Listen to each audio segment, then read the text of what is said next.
मन में हीरोइन बनने की चाहत और कोठे की बदनाम जिंदगी। एक ऐसी युवती जिसकी कोख से जन्मी 70 के दशक की एक खूबसूरत अदाकारा। उस युवती को तो सिने जगत ने नकार दिया, पर उसकी बेटी ने न सिर्फ हीरोइन बन अपनी मां की महत्वाकांक्षाओं को पूरा किया, बल्कि अपनी खूबसूरती और अदायगी के दम पर सफलता के झंडे गाड़ दिए और बन गई उस दौर की एक सफल अदाकारा। पर क्या आप जानते हैं कि महज 22 साल की उम्र में सफलता के शिखर पर पहुंचकर उन्होंने अचानक अभिनय छोड़ दिया और सिने जगत की एक प्रतिष्ठित घराने की बहू बन गई।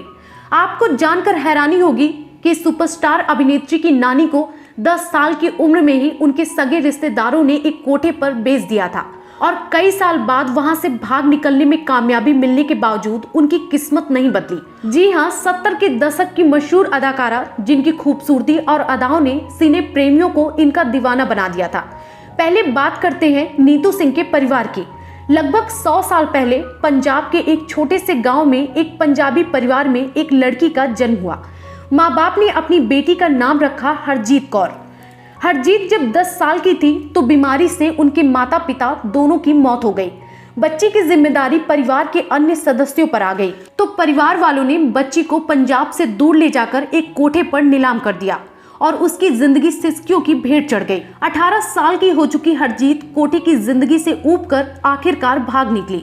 वह सड़क पर भटकती रही। हरजीत को एक बड़ी सी गाड़ी से गुजर रहा शख्स देखता है और उसे मदद का भरोसा देकर उसे अपने साथ ले जाने की बात कही। गाड़ी में बैठा वो शख्स लखनऊ का एक मशहूर नवाब अमीन उल्लाह शेख था।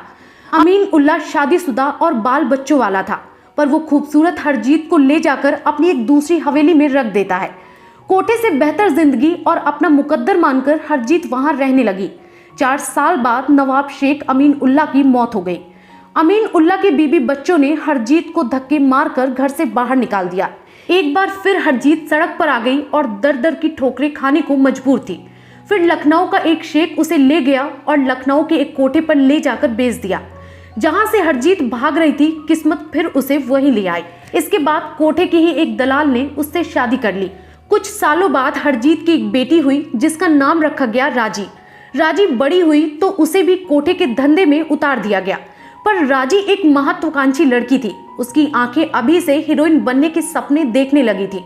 राजी 14 साल की थी। उसने अपने मन की बात अपने माँ बाप को बताई तो खूब पिटाई हुई। वक्त बीता और 22 साल की राजी कोठे से भागकर दिल्ली पहुंची। यहाँ उन्होंने एक मील फैक्ट्री में काम किया। मील फैक्ट्री के सुपरवाइजर से राजी की शादी हो गई और दोनों की एक सुंदर सी बेटी हुई। नाम रखा गया हरमीत कौर। यही नन्ही परी आगे चलकर नीतू सिंह के नाम से मशहूर हुई। 5 साल बाद राजी सिंह और दर्शन सिंह मुंबई शिफ्ट हो गए। यहाँ बेटी का स्कूल में एडमिशन करवाया और राजी ने फिल्मों में काम की तलाश में स्टूडियो और डायरेक्टर के दफ्तरों के चक्कर काटने शुरू कर दिए, पर उन्हें काम नहीं मिला तो अपनी बेटी हरमीत को हीरोइन बनाने में जुट गई और वो इसमें कामयाब भी रही। हरमीत ने बॉलीवुड में बतौर चाइल्ड एक्टर अपनी खास पहचान बनाई। फिर कुछ सालों तक राजी ने अपनी बेटी को फिल्म इंडस्ट्री से दूर रखा। 3 साल बाद फिर राजी सपनों के शहर मुंबई आ पहुंची और अपनी बेटी को नया नाम दिया नीतू सिंह। इसके बाद नीतू सिंह ने एक से बढ़कर एक बेहतरीन फिल्में दी और लोगों के दिलों में अपनी खास पहचान बनाई। इसी बीच नीतू सिंह को मशहूर एक्टर ऋषि कपूर से प्यार हो गया। दोनों ने कई फिल्में एक साथ की थी। जब नीतू की मां को दोनों के अफेयर की खबर लगी तो उन्होंने नीतू की खूब पिटाई की, क्योंकि राजी को अपने सपने टूटते हुए दिख रहे थे।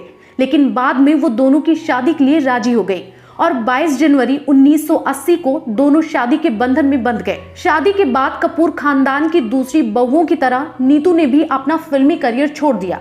नीतू ने एक बेटी और बेटे रणवीर को जन्म दिया। थोड़े उतार चढ़ाव के साथ नीतू और ऋषि कपूर की वैवाहिक जिंदगी चल रही थी, लेकिन 30 अप्रैल 2020 को ऋषि साथ छोड़ गए और उनका निधन हो गया। आपको नीतू सिंह से जुड़ी ये जानकारी कैसी लगी, कमेंट बॉक्स में जरूर बताएं।